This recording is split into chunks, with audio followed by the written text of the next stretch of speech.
Watch this video, then we'll talk. Yeah, please let me know if I'm tripping or if I'm just not being understanding, because my best friend and I have been planning a trip for about a year. We finally decided on a location, okay? We booked, ready to go. We go next week.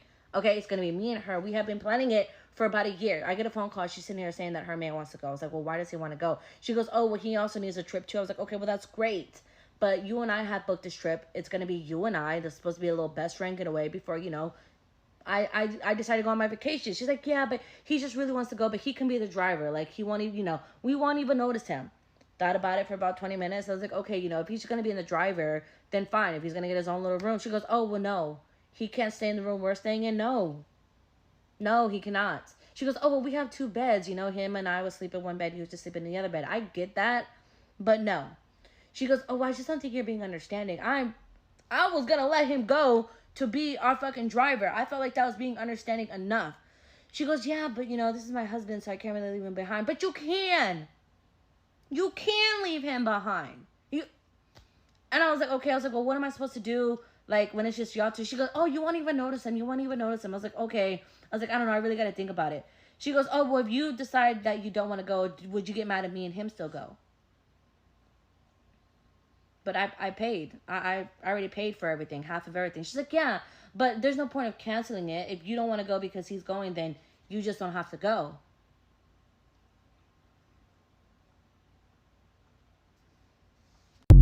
Now, personally, I would say, okay, you want to go so bad with your husband and all that. Clearly, we are misaligned with what we wanted this trip to be. How about you just Venmo me for my half?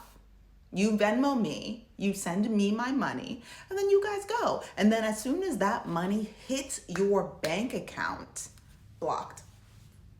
Have a great life. Now, I had to bust out the handy dandy for this one because the title is a little misleading because YouTube prioritizes stuff like that, but honestly the friendship would have ended if he was or was not there. Why? Because it is now apparently clear that she prioritizes that man, the idea of that man, his comfort, his okay, like, not when I say life, I don't mean like whether he dies or not.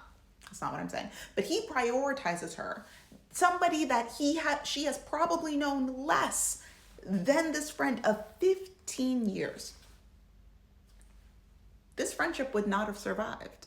Now, the levels of disregard that this friend has, not the speaker of this video, that the friend has for the speaker of this video, there are levels to it. There are some deep levels to it that are very scary. And then there's some like lighter levels to it that people probably experience on like a day-to-day and like my clock and then just let it pass. But even in those lighter levels, that underbelly still exists because women that prioritize men, women that center men they cannot have, what was that?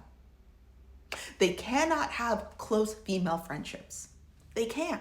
Hi, for those of you who are new here, my name is Shayna. I'm a journalist, and on this platform, I talk a lot about decentering men and child-free living and the intersections of that and how that works with marginalized people. If any of that sounds like a vibe, please like, share, subscribe. If you think you're already subscribed, please double check. People get out of the community at all times. And if you are interested in moving abroad and learning how to stay abroad sustainably, especially if you are a marginalized woman or femme, definitely head over to the description. Me and a friend of mine who have both immigrated to multiple countries, we've created a platform called Black Babes Abroad to help other people learn how to navigate this process. Things are really scary right now in a lot of parts of the world, not just the United States. I'm currently living in Thailand. I've met people from Portugal, from the UK that have left for similar reasons. So please, it's a free resource. It's on Substack. We go live once a week to answer questions and to create more nuance to the things that we're posting on Substack.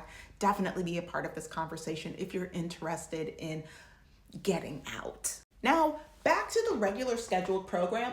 I made a video about the realities of having male-centered friends with like the specificity of like under traveling. And people were disagreeing with me in the comments, but this is what this looks like 15 years down the road. I don't want to say I told you so, but I don't want to say it. I'm gonna tag the video right up there in case you're curious about my initial thoughts. But this is a thing that I've been shouting from the rooftops for a while now. I just find it interesting that it's all been coming up in the travel space. But I want to talk about the levels of this.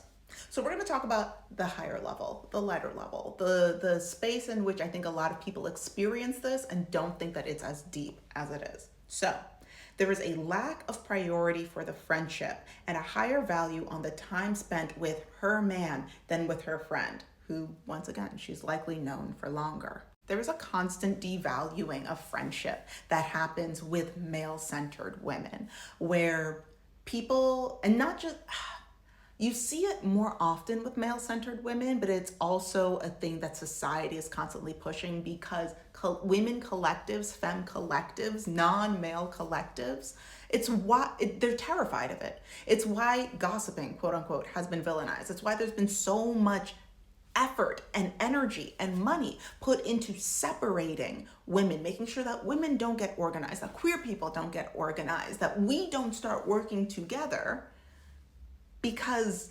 there's a lot of power, there's a lot of revolution, there's a lot of change that comes when marginalized groups are able to work together, click together, see each other, value the attention and time and resources that the other person has. There's construction happening in this building, so if you hear a little, that's what's happening. But because there's such a devaluing of friendship in general, but especially female, like friendships among women and queer people, there's so much energy and resources and media put into how to get a man, how to get married. Oh, this is the thing that you want. Oh my goodness, we have all these rom-coms, romance, whatever, right? Dark romance. There's so many things about, oh, the man, the booga, this is the thing that you want. This is how you get that. These are the 5 steps, the 15 steps. This is how you know he likes you. This is how you know he doesn't like you. This is how you know that he has this. This is how you, as it relates, this is how you get him to do all of this. There's very few people talking about friendships. There's very few people talking about the work that goes into keeping, finding, maintaining, building upon lifelong friendships. Friendships or platonic relationships are generally categorized as second story or like second tier relationships. The thing where it's just like, oh yeah, a thing to be taken for granted. When in reality, when life actually gets hard, when things actually happen, it's going to be your friends. It's going to be your girls. If that man leaves, cheats, dies, whatever, who's going to be? Women outlive men. By and large, women outlive men.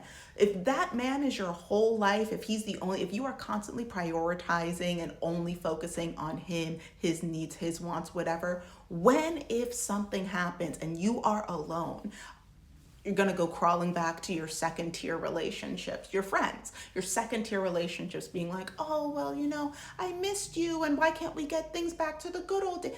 There was no energy, there was no effort, there was no priority put into those relationships. And then you expect there to be something to be gained from it. But now let's talk about the deeper level, the nasty underbelly of it all. The lack of concern or the intentional disregard for women's safety over male attention. Exactly. Using the bathroom, changing, possible drunken nights when you're out with the girls and you have 1, 2, 3, give me one margarita, and now all of a sudden there's a man in the mix. Listen, you love him, you adore him. Oh, he would never, he's not that. That's your man. That's not my man. I don't feel comfortable. And even if let's say we were absolute best friends and all that, I don't want him here, and that should be okay.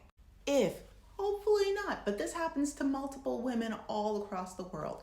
If something were to happen, if he were to cross a line, cross a boundary, act inappropriately, get violent with the friend, not with the wife, with the friend, the wife of the booga would be less likely to believe her, would be less likely to stand up for her, would be less likely to come and support her because that would be an active opposition of her booga, who is the focus, and his comfort is more important to her than the friend's safety. And the cherry on top, how do I know this to be 110%?